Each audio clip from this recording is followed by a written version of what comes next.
اعوذ باللہ من الشیطان الرجیم بسم اللہ الرحمن الرحیم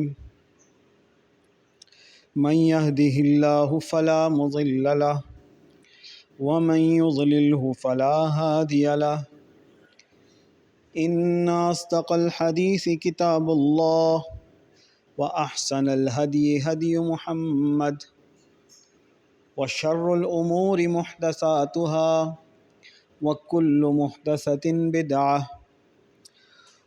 وكل بدعة ضلالة وكل ضلالة في النار ومن يضلل الله فما له من هاد ومن يهد الله فما له من مضل أليس الله بعزيز ذي انتقام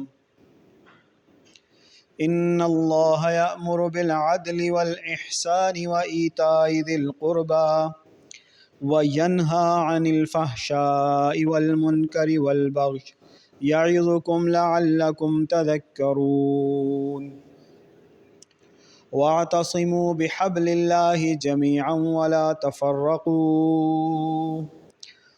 واذکروا نعمت اللہ علیکم اذ کنتم اعداء فألف بين قلوبكم فأصبحتم بنعمته إخوانا وقال الله تعالى قل هو القادر على أن يبعث عليكم عذابا من فوقكم أو من تحت أرجلكم أو يلبسكم شيعا ويذيق بعضكم بأس بعض انظر كيف نصرف الآيات لعلهم يفقهون وقال الله تعالى إن الله وملائكته يصلون على النبي يا أيها الذين آمنوا صلوا عليه وسلموا تسليما اللهم صل وسلم على سيدنا محمد اللهم صل وسلم على سيدنا محمد اللهم صل وسلم على سيدنا محمد وعلى آله وأصحابه وأهل بيتهم أجمعين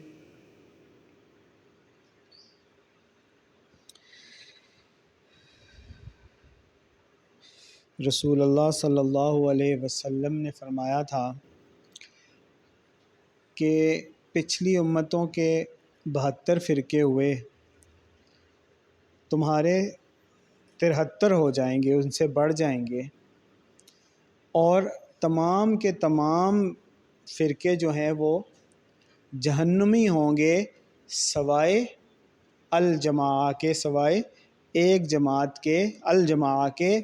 صحابہ نے پوچھا وہ کون سی جماعت ہے؟ تو آپ صلی اللہ علیہ وسلم نے فرمایا انا و اصحابی، یعنی الجماعہ جو ہوگی، دی جماعہ، دی آرگنائزیشن، دی اسمبلی، وہ گٹھ، وہ جوڑ، وہ اجتماعیت جو صرف اور صرف اللہ کے حکم سے ہوگی، صرف اور صرف وہ اجتماعیت، وہ جماعت کہ جس کے بارے میں اللہ تعالیٰ نے خود فرمایا کہ ید اللہ فوق ایدیہم، کہ ان کے ہاتھوں کے اوپر جب وہ اپنے امیر سے بیعت کرتے ہیں تو اللہ کا ہاتھ ان کے ہاتھوں کے اوپر ہوتا ہے، صرف اس جماعت کے علاوہ،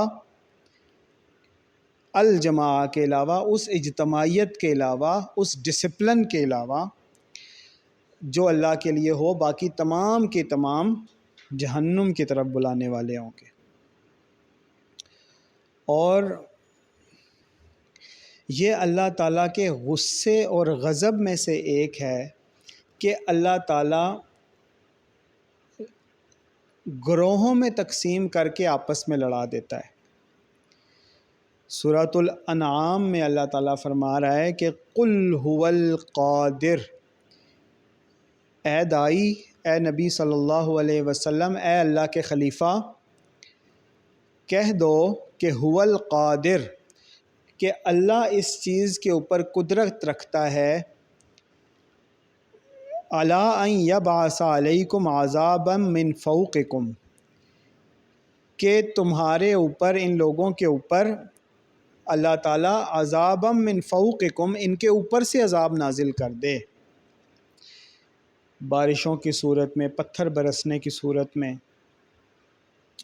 تودے گرنے کی صورت میں، او من تحت ارجلکم، یا زمین کے نیچے سے عذاب نکال دے سیلاب کی صورت میں، زلزلوں کے اور زمین کے پھٹنے کی صورت میں، زمینی بیماریوں کی صورت میں، فصلوں کے نقصان کی صورت میں، یا پھر وہ اس پر بھی قادر ہے کہ او یلبسکم شیعا، کہ وہ تمہیں شیعہ شیعہ کر دے۔ شیعہ کہتے ہیں کہ کسی چیز کو پسند کرنے والا، کلٹ، کہ جی ہم شیعان علی ہیں، ہم جی شیعان، یہ جو آج کل جن کو ہم نے عام عرف عام میں جو نام رکھا ہوا ہے کہ جی یہ کون ہے، یوتھی ہے، لوگوں نے جو نام رکھا ہوا ہے، یعنی وہ کیا کہہ رہے ہوتے ہیں، شیعان عمران خان، ان کا کوئی نظریہ، کوئی وہ نہیں ہے، یہ صرف اور صرف ایک شخص کے پوجنے والے، ماننے والے، شیعان عمران خان ہے، یہ شیعہ ہے، ان کا گروہ ہے۔ پھر وہ جی یہ کون ہے، جی یہ نون لیگ والے ہیں، اور ایک دوسرے کو گالیاں، یوتھیا بیسیکلی وہ گالی دینے کے لیے کہتے ہیں، اور وہ ان کو گالی دینے کے لیے نون لیگ پٹواری ہے جو بھی۔ تو یہ جو نام ہے بیسیکلی گروہوں میں تقسیم کر دیا اللہ نے، اور پھر ان کو آپس میں لڑوا دیا۔ لڑنے کا لیول الگ الگ ہے، کہیں پہ صرف جھگڑے تک بات ہو سکتی ہے، کہیں پہ ہاتھا پائی تک بات ہو سکتی ہے، کہیں پہ مار کٹائی تک بات ہو سکتی ہے، اور کہیں پہ قتل و غارت تک بھی بات ہو سکتی ہے۔ تو یہ جو ہے نا، یہ کیا ہے، شیعان نواز، محمد نواز، استغفر اللہ، یہ نام بھی ان کے شرک ہیں، بولتے ہوئے بھی عجیب سا ہوتا ہے۔ محمد نواز نہیں ہوتا، اللہ نواز ہوتا ہے۔ محمد بخش نہیں ہوتا، اللہ بخش ہوتا ہے۔ جب بچہ پیدا ہوتا ہے نا تو یہ نام رکھ دیتے ہیں لوگ کہ جی محمد نواز، یہ ہمیں محمد نے دیا ہے، نعوذ باللہ من ذالک، اللہ دیتا ہے، پیراں دتا نام رکھ دیتے ہیں، نعوذ باللہ، یہ نام بھی شرک ہے۔ تو خیر، اس کا نام محمد نواز شریف نہیں ہونا چاہیے، چاہے کافر بھی ہو، اس کا نام بھی شرک نہیں ہو سکتا نا، کافر بھی تو اللہ نے پیدا کیا ہے نا، اللہ کی مخلوق ہے۔ تو کوئی بھی ہو تو خیر، اس کا نام پتہ نہیں، اب بولنا کہ اللہ نواز شریف بولا کریں، کیا بولا کریں ہیں، ہاں۔ تو بہرحال یہ اس کا شیعہ ہے۔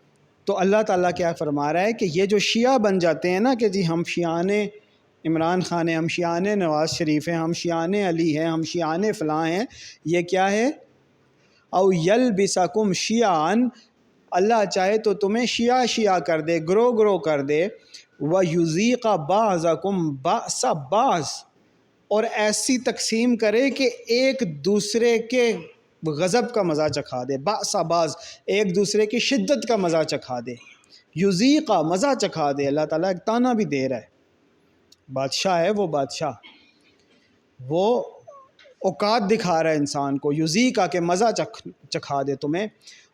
انظر کیف نصرف الآیات، اور دیکھو کہ کس طرح بار بار ہم اپنی نشانیاں مختلف انداز سے، نصرف ویرائٹی، نصرف الآیات، مختلف ویرائٹی کی نشانیاں دکھاتے رہتے ہیں، بتاتے رہتے ہیں، لعلہم یفقہون، تاکہ یہ بات کو سمجھ جائیں۔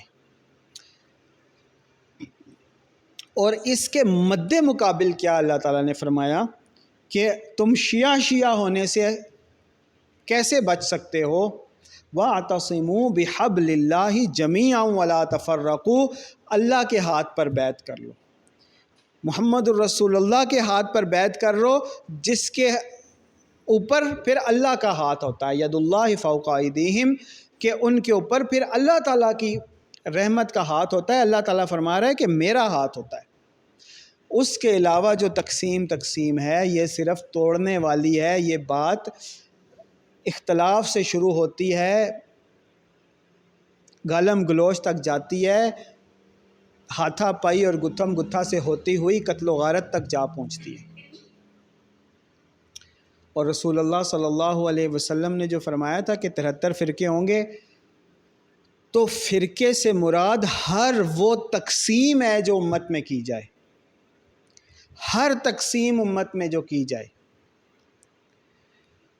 جس کا نام مسلمان ہے، جو اپنے آپ کو مسلمانوں کے ساتھ ایسوسیٹ کرتا ہے، لیکن اس نے اپنا لائف سٹائل یا نظریہ لبرلزم بنایا ہوا ہے مسلمانوں کے اندر ہی، وہ ایک فرقے کا حصہ ہے، وہ مسلمان نہیں ہے۔ جس نے سیکولرزم کو اپنا نظریہ بنایا ہوا ہے وہ ایک فرقہ ہے۔ فرقہ صرف مسجدوں میں جا کر مختلف انداز سے نماز پڑھنے والے فرقے نہیں ہیں، مسلمانوں کے اندر تمام تر چیزیں جو ڈیوائیڈ کرنے والی ہیں، ایک دوسرے سے توڑنے والی ہیں، ایک دوسرے سے ڈیفرنٹلی آئیڈینٹیفائی کرنے والی ہیں، وہ فرقے ہیں۔ 57 فرقے تو آپ ایسی انگلیوں پہ گن سکتے ہیں نا۔ مسلمانوں نے کتنے اپنے ملک بنائے ہوئے ہیں، یہ ہمارا علاقہ ہے، ادھر سے ادھر ہمارا بارڈر ہے، ہم قطری ہیں، ہم شامی ہیں، ہم عراقی ہیں، ہم سعودی ہیں، ہم لبنانی ہیں، ہم یمنی ہیں، ہم فلسطینی ہیں، ہم ترک ہیں، ہم پاکستانی ہیں۔ یہ جو فرقے ڈویژن بالکل کلیئر ڈسٹنکشنز کے ساتھ اپنے ایریا پہ بھی قبضہ کر لی، یہ ہمارا ایریا ہے۔ 57 فرقے تو یہ ہو گئے نا، پھر ان کے اندر بھی فرقے باقی کتنے بچ گئے؟ 14 فرقے۔ تو کوئی لبرل ہے، تو کوئی دیوبندی ہے، تو کوئی بریلوی ہے، کوئی سنی ہے، کوئی شیعہ ہے، پھر اور بھی بہت سے علوی ہیں اور پتہ نہیں کیا کیا ہے، مختلف علاقوں میں مختلف قسم کے ہیں، تو 8-10 یہ بن جاتے ہیں۔ پھر ان کے اندر بھی ڈویژنز ہیں، صرف نماز پڑھنے کے مختلف انداز، مسجدوں میں جا کر مختلف طریقے سے مذہب کی ریپریزنٹیشن کرنے والے صرف فرقے نہیں ہیں، بلکہ تمام تر ڈویژنز فرقے ہیں۔ 57 یہ ہو گئے، 7، 8، 10، 15 یہ بن جاتے ہیں۔ پھر وہ بھی فرقے ہیں کہ جی ہم کس والے ہیں؟ ہم جماعت اسلامی والے ہیں، جماعتیے ہیں۔ ہم کس والے ہیں جی؟ ہم نون لیگ والے ہیں جی۔ ہم کون ہیں جی؟ ہم پی ٹی آئی والے ہیں جی۔ ہم کون ہیں جی؟ ہاں، پی ٹی آئی والے ہیں جی۔ ہم یہ فلاں والے ہیں، فلاں والے ہیں، کاف لیگ والے ہیں، یہ اس والے ہیں۔ یہ بھی ساری کیا ہو گئی؟ ڈویژنز ہو گئی۔ اور کسی بھی طرح کی، ہم تبلیغی جماعت والے ہیں، کسی بھی طرح کی ہو، چاہے وہ دین کا نام لے کر کرنے والی ہوں، لیکن آپس میں ایک دوسرے سے ڈسٹنکٹ کرنے والی ہوں، یہ ساری کی ساری ڈویژنز ہیں۔ برادری تو اللہ تعالیٰ نے نسل بنائی ہے نا، وہ تو نسل ہے۔ ہاں، برادری پہ جب وہ فخر کرے گا پھر وہ ایک فرقہ بن جائے گا۔ آپ صلی اللہ علیہ وسلم جب اوس اور خزرج تھے نا، اللہ تعالیٰ نے یہ آیت انہی کے بارے میں نازل کی تھی کہ اللہ کے یعنی تمام امت کے لیے نازل کی، لیکن اس کے اندر پھر اللہ تعالیٰ نے ذکر ان کا کیا تھا کہ وَاذْكُرُوا نِعْمَةَ اللَّهِ عَلَيْكُمْ إِذْ كُنْتُمْ أَعْدَاءً فَأَلَّفَ بَيْنَ قُلُوبِكُمْ فَأَصْبَحْتُمْ بِنِعْمَتِهِ إِخْوَانًا۔ یاد کرو تم کیسے ایک دوسرے کے دشمن تھے، پھر اللہ تعالیٰ نے اپنی رحمت سے تمہیں بھائی بھائی بنا دیا۔ تو وہ جو اوس اور خزرج تھے، ان کی یہود کے قبائل تھے، ان کی آپس میں صدیوں پرانی چپکلش چلی آ رہی تھی ایک دوسرے کے درمیان۔ وہ جو کہتے ہیں نا کہ جانی دشمنیاں تھیں، ایک دوسرے کے بندے مارے ہوئے تھے، اور وہ جو ڈویژنز تھیں اسی کو جب انہوں نے فخر بنایا ایک موقع پہ، تو آپ صلی اللہ علیہ وسلم نے فرمایا کہ ابھی میں تمہارے درمیان موجود ہوں اور تم لوگ جاہلیت کے نعرے لگا رہے ہو، یعنی اسلام سے پہلے کے نعرے لگا رہے ہو، کفر کے نعرے لگا رہے ہو۔ صرف انہوں نے یہ کہا تھا کہ جی ہم فلاں قبیلے والے، ہم نے یہ قربانی دی اور ہم نے یہ احسان کیا، اور دوسرے نے کہا ہم نے یہ کیا۔ تو جب قبیلہ برادری کو بھی وہ تفریق کا ذریعہ بنا لے گا تو پھر وہ بھی ایک فرقہ بن جائے گا۔ تو یہ تو آپ صلی اللہ علیہ وسلم نے تو اشارہ فرمایا تھا نا 73 تک، تو یہ امت جو ہے وہ 73 سے بھی نعوذ باللہ کتنی بڑھ چکی ہے۔ تو یہ سب کچھ گزارشات کرنے کا مقصد یہ ہے کہ ساری دنیا کے مسلمانوں سے تو کہتا ہی کہتا ہوں، لیکن خاص کر پاکستانیوں سے کہتا ہوں، یہ گزارش کرتا ہوں کہ اللہ کے واسطے لڑنا چھوڑ دو۔ میری روٹی، میرا کپڑا، میرا مکان، میرے حقوق، میرا یہ میرا وہ، اس کی خاطر ایک دوسرے کو مارنا پیٹنا، گالم گلوچ، حملے کر دینا، یہ بڑا غلط ہے۔ ابھی اس وقت جو ہو رہا ہے کشمیر میں خصوصاً، کتنے لوگ مار دیے، دونوں سائیڈز ایک دوسرے کا لحاظ نہیں کر رہی۔ یہ جو ڈویژن، یہ جو شیعہ ان ہو رہا ہے نا، پارٹی بازی ہو رہی ہے نا، اب یہ جوائنٹ ایکشن کمیٹی ہے، جو مرضی نام رکھتے رہیں، تو انہوں نے اپنی ایک نئی شناخت بنا لی ہے، تو یہ تو فرقہ تو فٹافٹ بن جاتا ہے، پتہ ہی نہیں چلتا۔ تو وہ اس شناخت کو بنا کر لڑوا رہے ہیں، اور اس کی بیس کے اوپر قتل و غارت ہو رہی ہے۔ نہ سمجھ آ رہی ہے اہل اقتدار کو، نہ سمجھ آ رہی ہے حقوق مانگنے والوں کو، اصل میں یہ اللہ تعالیٰ کے عذاب کی ایک فارم ہے۔ ابھی گرمی کا عذاب ختم ہوا نہیں تھا تو سیلاب کا عذاب آ گیا، سیلاب کا عذاب ختم ہوا نہیں ہے تو یہ فرقے فرقے ہو کر ایک دوسرے کی شدت کا مزہ اللہ تعالیٰ چکھانے لگ گیا ہے۔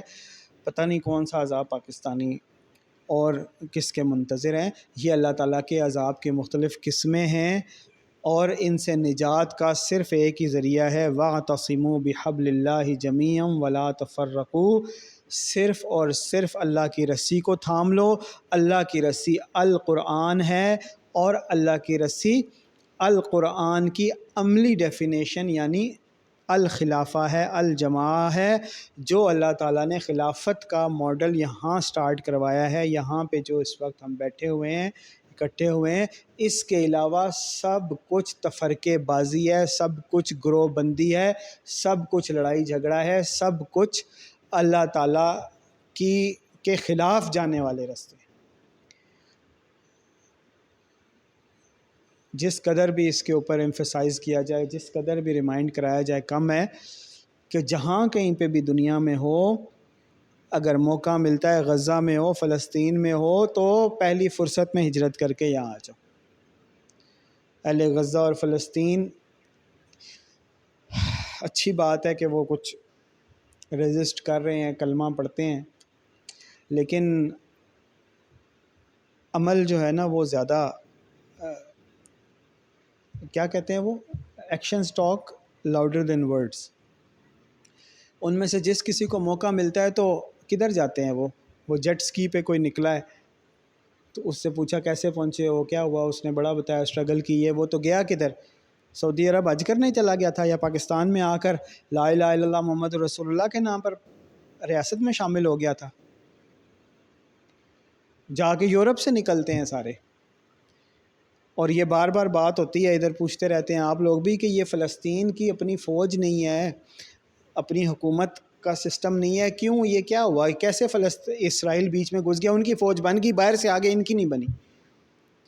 او بھائیو، فلسطین تو ابھی بڑا برا لگے گا لوگوں کو، لیکن سیدھی اور سچی بات ہے، فلسطین کون سے ملک کا نام ہے، کب قائم ہوا تھا، ذرا مجھے بھی پتہ چلے، کون تھا اس کا بانی، بتائیں نا، کسی کو پتہ ہے تو بتا دیں۔ فلسطین کا سفارت خانہ ہے پاکستان میں ہے، باقی دنیا کے ممالک میں ہے، اگر ہے تو یہ کب قائم ہوا تھا فلسطین، اور یہ ملک کب بنا تھا جو اس کی فوج بنتی، اس کا بانی کون تھا، جیسے ہمیں بتاتے ہیں کہ جی محمد علی جناح یا پاکستان کے بانی تھے۔ میرے بھائیوں، یہ فلسطین ایک مسئلہ ہے، اور کھڑا کس نے کیا تھا، یہ انہوں نے خود کھڑا کیا تھا، انہوں نے کہا تھا کہ ہمیں خلافت سے نجات دلائی جائے۔ انہوں نے بغاوت کی تھی، کس کے خلاف کی تھی، وہ کورسپونڈنس حسین مکموہن کورسپونڈنس، وہ انٹرنیٹ پہ آپ سرچ کر لیں، پورے لیٹرز ہیں جو ان عربوں نے انگریزوں کو لکھے تھے کہ ہم آپ کا ساتھ دیں گے، آپ ہماری سپورٹ کریں، باہر سے آ کر ہم ان کے خلافت عثمانیہ والوں کے فوجی ماریں گے، ہم اسلحہ اٹھائیں گے، ہم ان کو یہاں سے نکال کر باہر کریں گے، آپ ہمارے مائی باپ بنے آ کر، اور آپ ہمیں ہمارا اپنا ملک بنا کے دے دینا، ہم آپ کے مفادات کو سپورٹ کریں گے۔ آپ یہی چاہتے ہیں نا کہ مسلمانوں کی اتنی بڑی پاور ہے، خلافت عثمانیہ یہ ختم ہو جائے، تو ہم آپ کے ساتھ ہیں، ہم اس کو ختم کرتے ہیں، خود ختم کرواتے ہیں، ہم ان کے فوجی ماریں گے، آپ آئیں، قبضہ کریں، اس کے بعد ہمیں ہمارا ملک دے دینا۔ مقبوضہ نہیں، یہاں سے مقبوضہ وہ کہتے تھے کہ یہ ہیں خلافت عثمانیہ والے، یہ ترک کون ہوتے ہیں؟ یہ باہر والے ہیں، یہ ترک ہیں، نسلاً ترک ہیں، یہ فرقہ بن گیا. ہم نسلاً عربی ہیں تو یہ نسلاً ترک ہیں. یہ کون ہوتے ہیں ہم ہمارے اوپر حکومت کریں؟ ان کو نکالیں، ہم عربی خود اپنا ملک بنائیں گے. تو انگریزوں نے ان کی اصل میں ان کا بس نہیں چلتا تھا، وہ نہ بنا کے دیتے کسی کو بھی، لیکن جو برٹش امپائر تھی وہ خود ختم ہو رہی تھی، ویک ہو رہی تھی، اسی لیے یہ ملک بن گئے سو کالڈ سعودی عرب، قطر، لبنان، شام، مصر، یہ وہ فلاں فلاں فلاں، یہ سارے کے سارے بن گئے. لیکن فلسطین کو انہوں نے اپنے قبضے میں رکھا، اپنے مینڈیٹ میں رکھا، اور یہاں پر یہودیوں کو آباد کرایا لا کر، اور پھر وہاں سے ایگزٹ کر گئے یہودیوں کے حوالے چیزیں کر کے. تو یہ یہاں سے شروع ہوا ہے، ختم یہاں پہ نہیں ہوگا. یہ جو 1920 سے لے کر انہوں نے بغاوت کی تھی نا، 1917، 18، 19، 20، اس وقت میں، وہ اس وقت سے یہ مسئلہ چل رہا ہے. یہ فلسطینیوں کا اپنا کھڑا کیا ہوا ہے.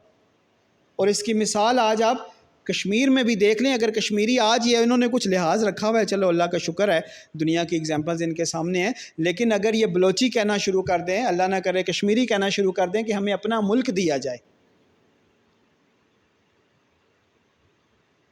اور ہم اپنا سارا کچھ کریں گے، انڈیا ہماری مدد کرو، انگلینڈ والے ہماری مدد کرو، جیسے یہ کر بھی رہے ہیں. ویسے زیادہ اکثر ان کے لوگ وہاں انگلینڈ میں ہیں تو ان سے کہہ رہے ہیں کہ انگلینڈ ہماری مدد کرے.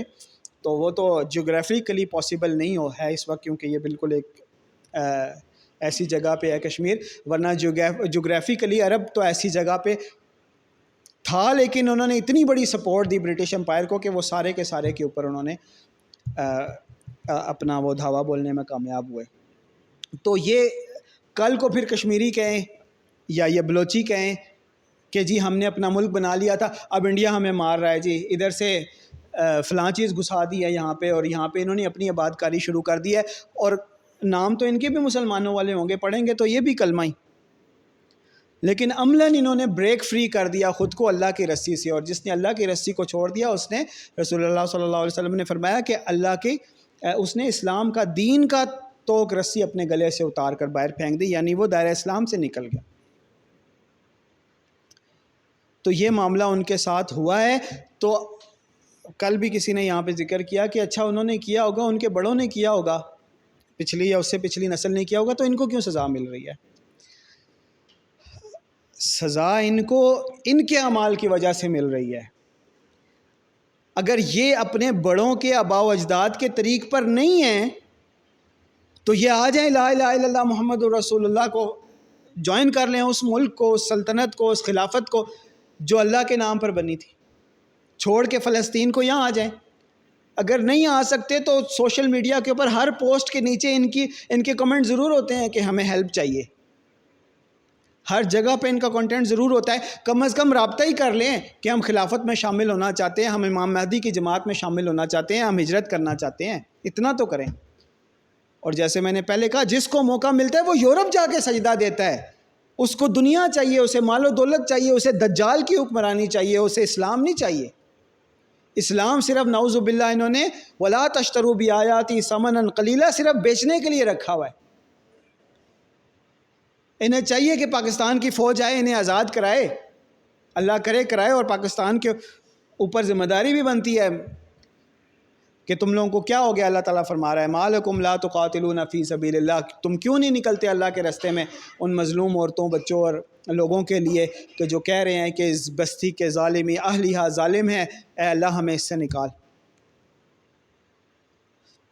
لیکن اگر ان کو وہاں سے چاہیے تو پھر یہ جائیں گے کہاں؟ آنا پاکستان نہیں ہے، جانا یورپ ہے، جانا امریکہ ہے، سٹیزن شپ وہاں کی چاہیے. تو پھر یہ ان کو ان کے اعمال کی، ان کی اپنی نیتوں کی سزا مل رہی ہے، آباء و اجداد کی نہیں مل رہی. عبداللہ بن ابی کون تھا مدینہ میں؟ اہل مدینہ جن کو سزا دی گئی، جن کو قتل کیا گیا، جن کو مدینہ بدر کیا گیا، وہ کون تھے؟ بنی اسرائیل تھے. ایسا ہی ہے نا. مغضوبی علیہم کن کو کہا گیا؟ بنی اسرائیل کو کہا گیا نا. وباؤ بغضب من اللہ، بنی اسرائیل کو کہا گیا. لیکن سوال یہ پیدا ہوتا ہے کہ بچڑے کو خدا تو ان کے آباء و اجداد نے بنایا تھا، یہ کیوں وباء بغضب من اللہ ہیں جو آج کے یہودی ہیں؟ آپ صلی اللہ علیہ وسلم کے دور میں جو یہودی تھے، بنی اسرائیل تھے، وہ کیوں تھے وباء بغضب من اللہ؟ وہ اس لیے تھے کہ وہ اپنے آباء و اجداد کی ساری لیگیسی کو اون کرتے تھے۔ جنہوں نے نہیں اون کیا ان کا کیا نام تھا؟ انصار۔ یہ ہمیں پتہ ہی نہیں ہے، 90% لوگوں کو پتہ ہی نہیں ہے کہ وہ انصار کون تھے۔ وہی اوس اور خزرج والے تھے، وہی بنی اسرائیل تھے جنہوں نے طلع البدر علینا وجب الشکر علینا جب کہا تو اللہ تعالیٰ نے ان کو انصار بنا دیا، اہل مکہ کا بھائی بنا دیا، رسول اللہ کا، عمر فاروق کا، ابو بکر کا، مصعب بن عمیر کا بھائی بنا دیا۔ وہی بنی اسرائیل والے تھے، وہ وباء بغضب من اللہ نہیں ہیں، وہ رضیت کیا ہے، وہ رضی اللہ عنہم ورضوا عنہ ہو گئے، وہ پھر وباء بغضب من اللہ نہیں لے۔ یہی معاملہ آج بھی ان بنی اسرائیل کا ہے کہ یہ اپنی اس لیگیسی کو اون کرتے ہیں، اسی لیے وہاں پر وہ قتل و غارت کر رہے ہیں، اس جگہ کو اون کرنا چاہتے ہیں، عورتوں بچوں اور بوڑھوں مردوں ہر ایک کو مارنا، قتل کرنا چاہتے ہیں، خاتمہ کرنا چاہتے ہیں، دنیا پہ نعوذ باللہ زور زبردستی قبضہ کرنا چاہتے ہیں۔ تو اس لیے یہ وباء بغضب من اللہ ہے، یہ اپنی لیگیسی کو، اپنی آباء و اجداد کے ظلم کو اون کرتے ہیں۔ اور یہی حال اہل عرب کا اور ان فرقہ پرست لوگوں کا ہے کہ جو اللہ کی رسی کو چھوڑ کر فرقہ فرقہ ہو چکے ہیں اور اپنے بڑوں کی آباء و اجداد کی لیگیسی کو اون کرتے ہیں۔ یہ آپ کو یہ امت مسلمہ کا ورڈ نہیں کہیں گے۔ اگر ان میں کوئی وائز کہتا بھی ہے کہ امت مسلمہ کو مدد کرنی چاہیے تو عوام الناس امت مسلمہ کو کال نہیں کرتی، وہ کہتے ہیں یا اہل العرب۔ جتنے کلپ نکال کے دیکھ لیں، آپ نے یہی دیکھا ہوگا، بچہ جب روتا ہے فریاد کرتا ہے تو وہ یہی کہتا ہے یا اہل العرب، عربیوں کدھر ہو؟ کیا مطلب ہے اس نعرے کا؟ اس نعرے کا مطلب یہ ہے کہ وہ وعدہ جو ہم سب نے مل کے کیا تھا کہ اس سلطنت عثمانیہ کے خلاف، اس خلافت عثمانیہ کے خلاف جو ہم نے بغاوت کی تھی، اپنے اپنے الگ الگ ملک بنانے تھے، آؤ نا اپنے اپنے لے لیے، ہمیں ہمارا حصہ نہیں دے رہے۔ وہ اب بھی یہ نہیں کہہ رہے کہ اللہ کی مرضی سے جہاں سے مرضی اللہ تعالیٰ خلیفہ بھیج دے، چاہے وہ عرب ہو یا اجمی ہو، ہم اس کی اطاعت کریں گے، اس کے پیچھے چلیں گے، اللہ کی رضا کے لیے چلیں گے۔ نہیں، ان کو ابھی بھی فلسطینی ملک چاہیے، عربی حکومت چاہیے، فلسطینیوں کی حکومت چاہیے۔ وہ کبھی بھی ایکسیپٹ نہیں کرنے کو تیار کہ دوبارہ ان کے اوپر کہیں سے بھی کوئی بھی حکمران اللہ تعالیٰ بھیج دے۔ اللہ کی مرضی ہے، جہاں سے مرضی بھیجے۔ اللہ تعالیٰ نے خلافت عثمانیہ ترکوں کو دے دی تھی حکومت، اللہ کسی اور کو دے دے، اجمیوں کو دے دے، چاہے تو عربیوں کو دے دے، جس کو مرضی دے دے، ہمیں تو قبول ہے۔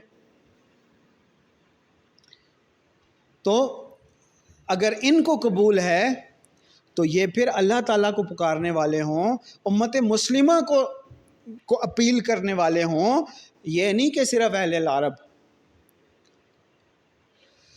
لیکن اس کا یہ مطلب بھی نہیں ہے کہ جو ظلم ہو رہا ہے وہ صحیح ہے۔ آپ صلی اللہ علیہ وسلم نے صحابہ کو جب جانوروں کے ساتھ بھی اچھے سلوک کا حکم دیا تو صحابہ نے جب پوچھا کہ یا رسول اللہ کیا ان کے ساتھ بھی اچھا سلوک کرنے کا اجر ہے، تو آپ صلی اللہ علیہ وسلم نے فرمایا کہ ہر گرم جگر والی چیز کے ساتھ حسن سلوک کا اجر ہے۔ یعنی کہ ہر جاندار، ایوری اینیمل، ہر گرم جگر والی چیز۔ اس کا یہ مطلب نہیں ہے کہ حشرات الارض کے ساتھ آپ جو مرضی کر سکتے ہیں۔ اسلام تو وہ دین ہے جو حشرات الارض، کیڑے مکوڑوں کے ساتھ بھی حسن سلوک کا حکم دیتا ہے۔ اللہ تعالیٰ نے پوری سورت قرآن کے اندر نازل فرما دی، سورہ نمل، کہ جس کے اندر اللہ تعالیٰ نے اپنے ایک نبی، اور یہی بنی اسرائیل والے تھے، حضرت سلیمان علیہ السلام، کہ جب ان کا قافلہ جا رہا تھا تو چونٹیوں کی گفتگو اس کے اندر بتا دی، اور سلیمان علیہ السلام نے حکم دیا اپنے قافلے کو کہ ان کو کچل کے نہ گزرنا، چونٹیوں کو حکم آپ صلی اللہ علیہ وسلم نے کیا دیا کہ ہر گرم جگر والی چیز کے ساتھ حسن سلوک کا اجر ہے، لیکن چونٹیوں کے ساتھ بھی برا سلوک نہیں کر سکتے۔ قرآن میں ایک نہیں، دو نہیں، تین صورتیں کیڑے مکوڑوں کے نام پہ۔ سورہ نمل چونٹی کے نام پہ، سورہ نحل اللہ تعالیٰ نے مکھی، شہد کی مکھی کے بارے میں صورت نازل کر دی اور پورا اس کا پروسیس بتایا کہ یہ کیسے اللہ کی اطاعت گزار ہے۔ پھر سورۃ العنکبوت، 3 میرے ذہن میں آ رہی ہیں، اگر اور بھی کوئی ہیں تو یہاں پہ جو یہ وہی حضرت سلیمان علیہ السلام کی حکومت کا دعویٰ کرنے والے ہیں کہ جو چونٹی کو بھی کچل کر نہیں گزرتے بلا وجہ، اور یہ انسانوں کو ایسے ایکسٹرمینیٹ کر رہے ہیں جیسے دیمک کو بھی نہیں کیا جاتا۔ تو اس کا یہ مطلب نہیں ہے کہ یہ ظلم ہونا ٹھیک ہے، لیکن یہ اللہ تعالیٰ کی عذاب کی ایک صورت ہے کہ اللہ تعالیٰ ایک کو دوسرے کے اوپر مسلط کر دیتا ہے، شیعان کر دیتا ہے۔ جب یہ مسلمان بھی اللہ تعالیٰ سے بغاوت کرتے ہیں تو اللہ تعالیٰ آپس میں بھی لڑا دیتا ہے، یا کسی دوسرے شیعہ کو، کسی دوسرے گروہ کو باہر سے لا کر دشمن کو مسلط کر دیتا ہے۔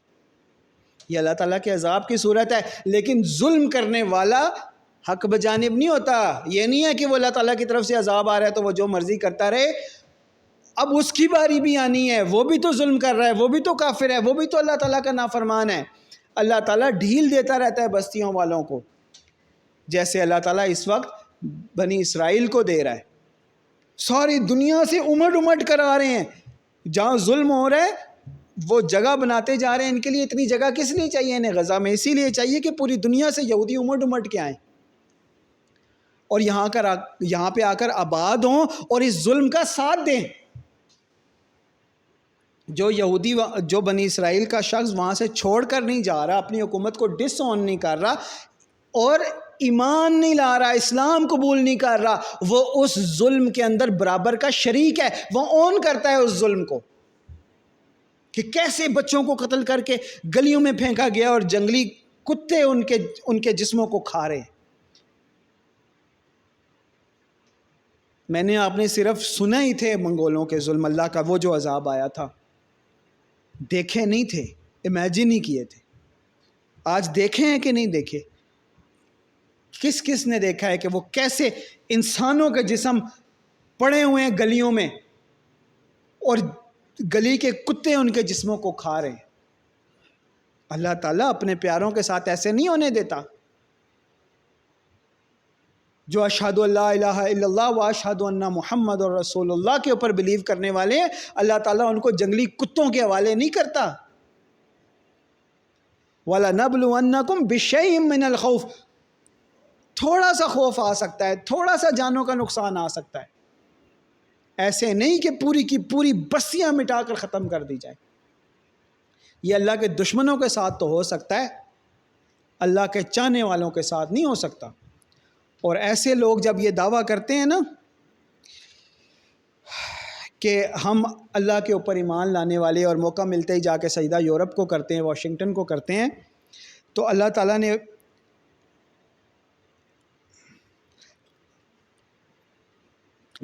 ان کو بھی سیدھی قرآن کے اندر ہر چیز مل جائے گی آپ کو، اللہ تعالیٰ نے ان کو بھی سیدھی بات کی ہے کہ